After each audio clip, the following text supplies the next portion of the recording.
I wasn't supposed to find it. It kind of happened on accident. If I hadn't been looking in that particular direction at that particular moment, I wouldn't have seen the rabbit. Every once in a while, I like to wander. It's not quite the same as going for a walk around the neighborhood. I never really understood that, how people go for the same walk down the same street every single day. It must get boring. Instead, I like to disappear. Wandering looks more like a walk through the woods, off the predetermined gravel path, or maybe a little walk around a pond or along some old railroad tracks. I don't know why I feel this need to disappear.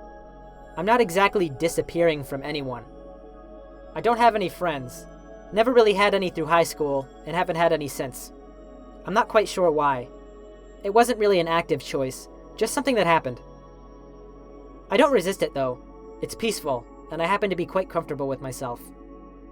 Anyways, I was walking through Mendon Ponds Park when I stumbled upon a clearing. There was a thin line of pine trees beside the trail that kept it out of view, but a little gap in the trees revealed the hidden field. It was a bit overgrown. There were plenty of ferns and overgrown grass, but I liked it, knowing that it had likely been a very long time since someone placed their feet where mine stood. It was a chilly November day, but the crisp gusts of wind still felt nice. Shortly after entering the clearing, I caught sight of some sort of a stone structure, a short distance away from where I stood. I couldn't make out exactly what it was, so I decided to check it out. I waded my way through the grass. It quickly became clear to me that it had been sitting there for a very long time. The structure was essentially just rubble, stone ruins of an old shed or something that served some kind of purpose many years ago. It was covered in moss. Grass and weeds grew out of the cracks in the concrete and stone. I wondered what it had been or who had built it. Like a child, I climbed up the tallest portion of the wall, which must have only been 5 or 6 feet high, and dangled my legs off the edge. I sat up there for some time, looking out at the field, enjoying the breeze. Eventually, I decided I wanted to continue moving, so I hopped back down and began walking away, taking one final glance at the structure. And that's when I spotted the rabbit. Again, the chances of me even spotting it were slim to none. Its brown coat did a very good job of camouflaging it, but somehow, it caught my eye anyways. I stopped walking and smiled, staring at it, wondering why I hadn't spooked it enough to make it hop away into the trees. He turned his little head first up towards the sky, and then at the stone wall straight in front of him. And then he was gone. All at once, he hopped forward, seemingly straight into the wall of the structure. I let out a bit of a confused laugh before realizing he must have just hopped behind the wall, and my head was just screwing with me. But as I walked around the structure, I saw that would have been impossible from where the rabbit stood. I was more confused than spooked, I guess. I couldn't wrap my head around where the rabbit had just gone.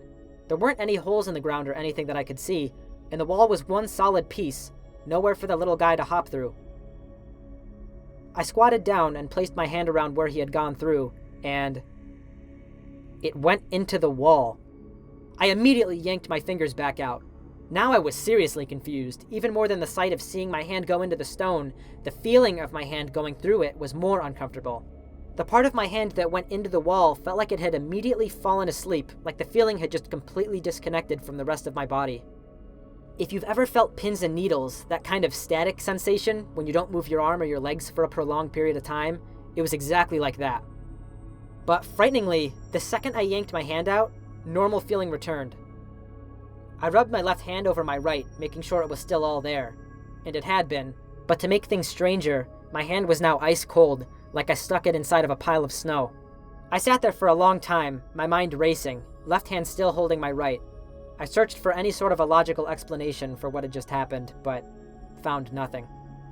Still in a state of shock, I decided to investigate the wall a bit more. I looked around the field, found a pretty long stick, and brought it back to the structure, and, slowly, tried to tap the wall with it. Again, mind-bendingly, it went right through. It felt so wrong, like what I was seeing wasn't even possible. For some reason, my eyes could barely even focus on what I was seeing, and I started feeling a little sick, but my curiosity made me press on. I pushed the stick farther into the wall until the entire thing was inside, and my hands were only a few inches away. Pulling it back out and feeling it, I realized it was also a bit cold, but it hadn't faded into nothingness. It was going somewhere.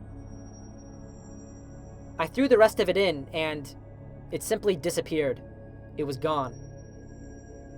I was in pure disbelief, unable to move. Again, I sat there, just staring at the wall for a minute. I got up and walked around to the other side of the wall, and saw nothing. The stick wasn't on the other side. Returning to the side I had sent the stick through, my curiosity overpowered my fear, and I slowly held my hand back up to the stone. Again, it went straight through, and I felt a strange pins and needles sensation. However, when I nearly had fit my entire hand inside, my fingertips began to feel normal again. I reached farther inside. Now my entire hand felt normal, even a bit warm now. I crawled closer to the wall. Now I was all the way up to my elbow. Then I reached in with my other arm. My mind was in complete disagreement with my senses. What was going on? What had I just discovered? Eventually, though, I leaned forward too far and lost my balance, falling face first into the wall. I squinted, bracing for impact with the stone, but instead only felt my entire head pass through the senseless area and straight through into the wall. My head came through the other side, but my abdomen was now still laying inside the wall, and the feeling was excruciating. Not painful, but it was more intense than anything I had ever felt before. I gasped and crawled the rest of the way through before vomiting onto the ground in the field I had emerged into on the other side. I was in utter disbelief. What had just happened to me? Beside my legs sat the stick I had pushed through only moments before. I stood up, now terrified of the structure, and bolted a few feet away, keeping my eyes locked on the stone wall. That's when I realized that something had changed. I don't know how to explain it, but the field had changed. What had been a chilly, cloudy day had suddenly turned into a warm, clear-skied day. Birds chirped louder than they had before, and the sun shone brightly on my face, already beginning to warm up the black hoodie I was wearing to an uncomfortable degree. Many different thoughts passed through my mind. One terrifying one surfaced. Was I even going to be able to go back through? This scared the hell out of me. My curiosity dissipated at that moment, and I immediately became frightened for my life. Whatever I was experiencing in that moment was clearly unnatural. I quickly ran back and held my hand up to the stone. Thank God it went through again. I could return back home. I wasn't stuck. But had I even been thinking about all this clearly? Return home? I was home. I was still in the same spot, in the same park. I thought for a moment about what I was going to do next before I picked the stick back up and stuck it halfway through the stone wall to hold the door open, so to speak. I don't know why I felt the need to do that, but I did it anyways. And from there, I decided to walk around, still terrified of what I was experiencing. It was so strange. I hadn't gone anywhere, and yet I knew for a fact that I was no longer in the same area. The atmosphere had changed immensely, and most obviously, the weather had too. Looking up revealed a bright blue, with only a few white fluffy clouds dotting the sky. I headed back towards the entrance to the clearing, and immediately noticed another change. The pine trees that sat along the path were smaller and thinner now. Not by much, but they were undeniably smaller. This frightened me in a weird way, not because anything I was seeing was inherently scary, of course, but because I just knew. I knew from the bottom of my stomach that I was experiencing something that, quite possibly, nobody else had ever experienced before. I'd never heard of anything like this before in my entire life, and this was certainly the strangest thing I'd ever gone through. I passed through the trees and got back on the path, walking back towards the entrance to the park. I noticed lots of other little changes too. The gravel on the path was different, a bit more fresh, I suppose. Also, this map of the trail I had just been on, which sat on a corkboard on the other side of a glass pane, was in much better shape. The wood that had held up the board was also in better shape, and was now brown, instead of the green it had been painted before. I rubbed my fingers along the paint to make sure it was really there. By this point, I was simply in awe, fascinated with this strange new world I had just stumbled into. It wasn't much different than the one I was used to, but it was undeniably different. Continuing into the park, I noticed other things as well. The road was now more of a gray pavement rather than the deep black it had been just a few moments ago. I remembered a few years ago the town paved the road and repainted the lines in the road, a much needed refresh after many different complaints about potholes over the years. However, here, it didn't look like the road had been paved anytime recently, and I passed by several potholes as I walked back into town on the shoulder of the road. The trees were full of vibrant green leaves, whereas back through the stone wall, the leaves had all turned red and had already fallen to the ground. I pulled off my hoodie after a few minutes. I was starting to break a sweat. To get back to my apartment, I had to pass by my childhood neighborhood. After about 15 minutes of walking, I ended up back at the entrance to that old neighborhood. Everything began to click when I saw the sign. That old brown sign that hung just on the corner of the main road. Where I came from, there used to be this sign that said Powder Mill Creek. I remember my mom telling me that it had blown down in a windstorm sometime many years ago. In fact, I barely even remembered seeing it at all. I couldn't have been more than 8 or so when that sign blew down, so it felt like I was living in a dream when I laid eyes on it again. Like before, I felt the need to touch it, to make sure my mind wasn't playing tricks on me. Sure enough, it was real. I looked up to see the Powder Mill Creek sign swaying in the wind, the metal chains creaking ever so slightly. I continued into the neighborhood when I noticed even more strange things.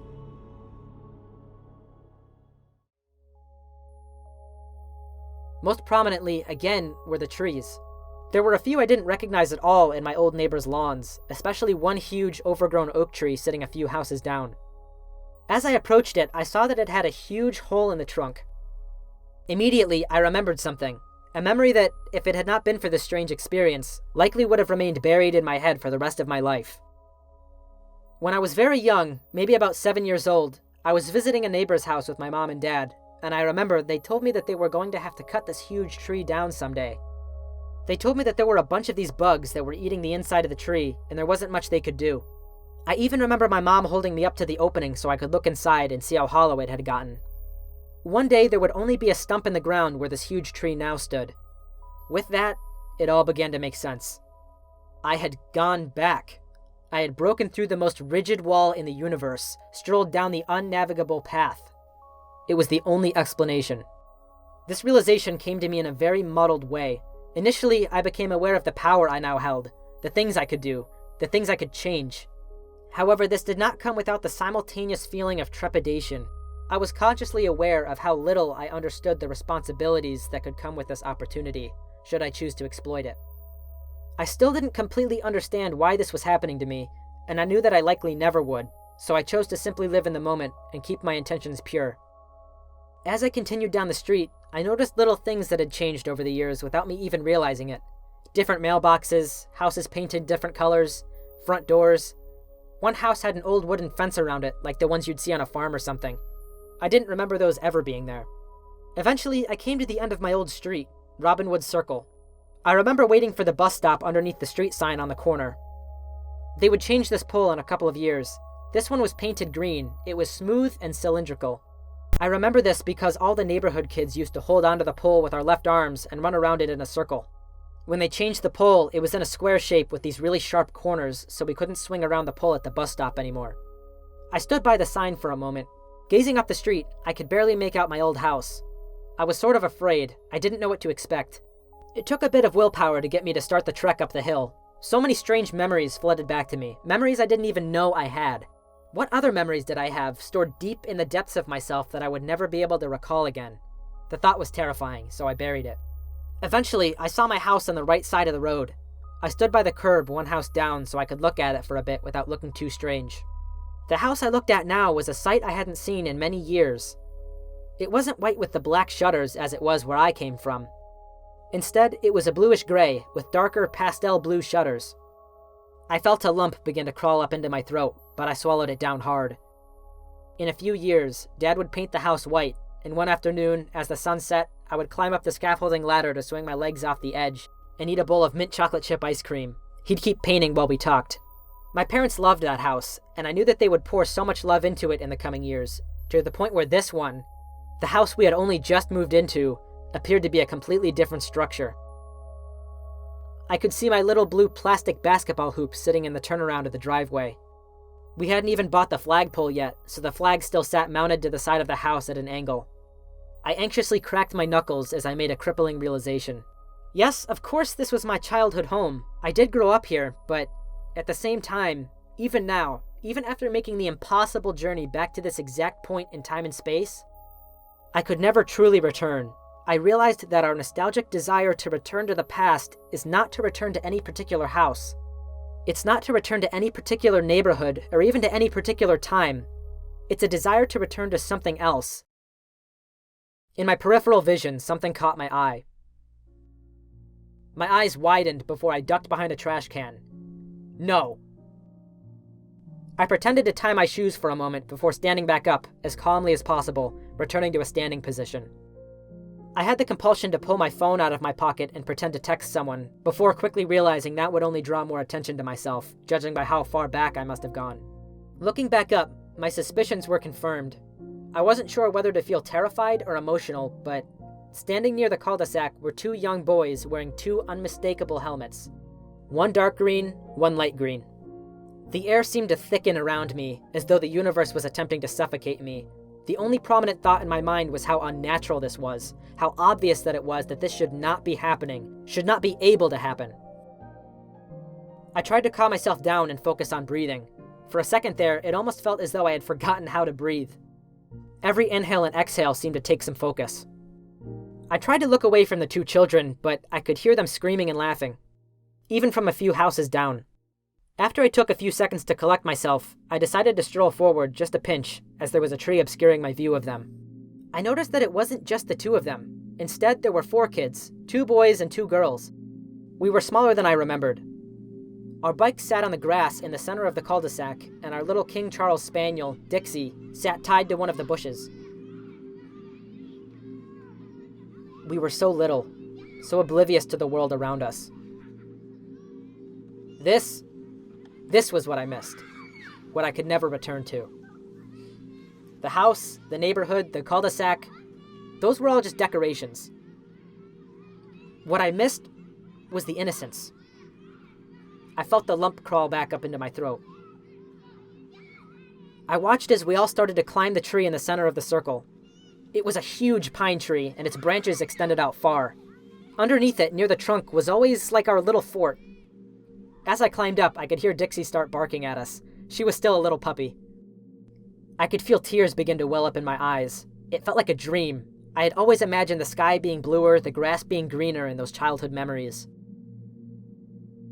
I always told myself that that was just the curse of nostalgia, but to my terror, it really did seem that way. It was a beautiful, warm, sunny day. I could hear birds chirping, there were light gushes of wind. It was just as blissful as I remembered it.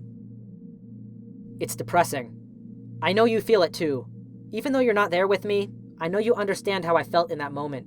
We all feel it. It's one of the few things that binds us together.